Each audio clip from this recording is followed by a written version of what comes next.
Your life is about to change. It really sincerely is.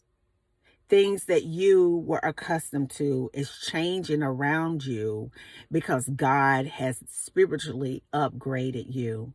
Your change is going to be so felt around everybody, primarily because some of the things that you used to do or people that you used to talk to, communicate with, interact with, those connections will change.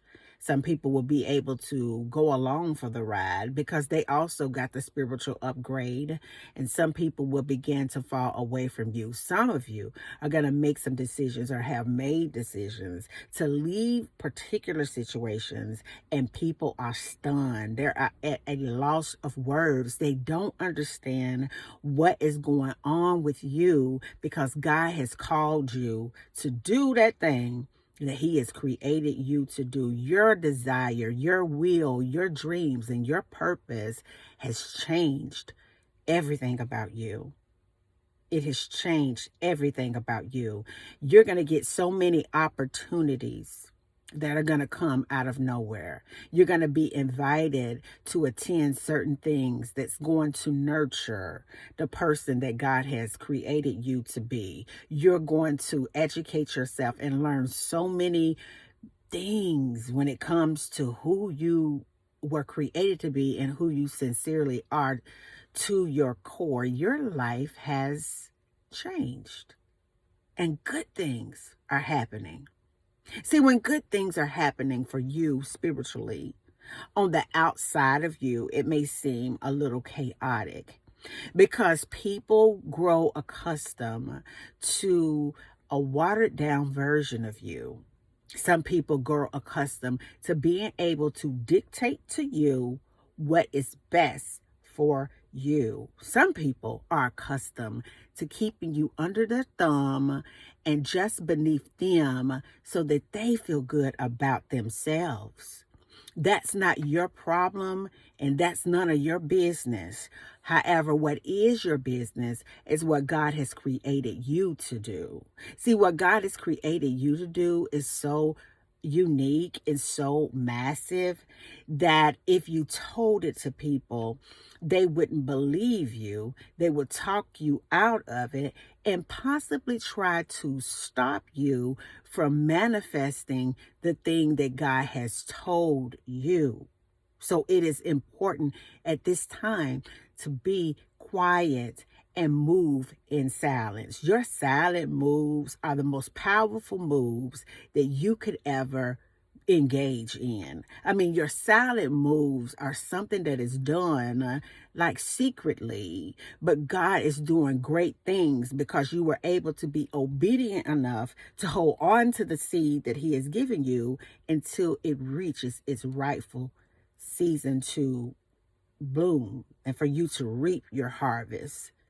And although some of us are still in a wilderness experience because we're still being taught, we're learning. God is cultivating our spirit. He's teaching us things that we need to do and learn for our mission. We're able to really sit still and kind of work through all of these things. We're able to look at people and just analyze them and decide, is this really something that I want to take into my future? We're able to look back over the years at connections to see, is this something that I'm in because it's something that God wanted me in, or was it because I was young, I was in sin and I got caught up in certain things, and so I planted myself here and I'm empty, I'm not whole, I'm not feeling the thing that I know I'm supposed to feel. And I don't blame anybody else for the way that I'm feeling because I understand that I'm responsible for feeling the way that I feel. However, I am responsible enough to take inventory on my life, to look at my life to see what is feeding me spiritually and what is draining me spiritually.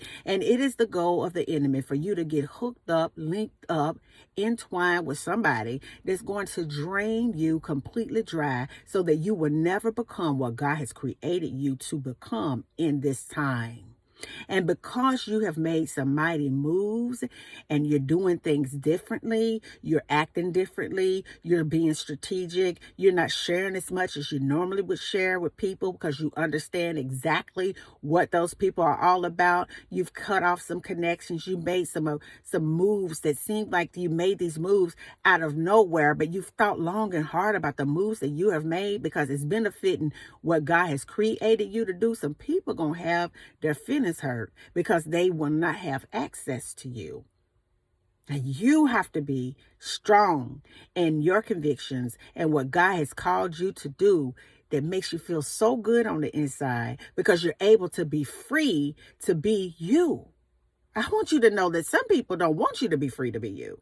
They want you to feel like something's wrong with you. They want you to be what they think that you should be. They want you to talk to who they think that you should talk to. They want you to react the way that they think that you should react. They want you to dress. They want you to look like they think that you're supposed to look. They want you to be what they want you to be because they want to still control you. And now they're sitting over there, life turned upside down because you ain't caring anything about what they have to say. They no longer can bother you. And so because they can no longer bother you, they can no longer hold you down, tie you up, hem you up, pull you back from what you were created to do in the first place. And because of that, people's lives are turned upside down because you decided to put yourself first and really find you. I want you to think about that today as you go on about your day, because greatness is all over you. It's all around you. God wants you to really connect with the thing that he has called you to do.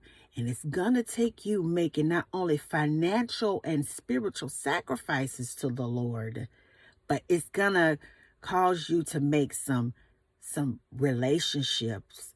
You have to let them go. Some connections you're going to have to change in order for you to be free to do what God has created you to do. I love you guys. Peace, because I still be believing in you. Have a good day.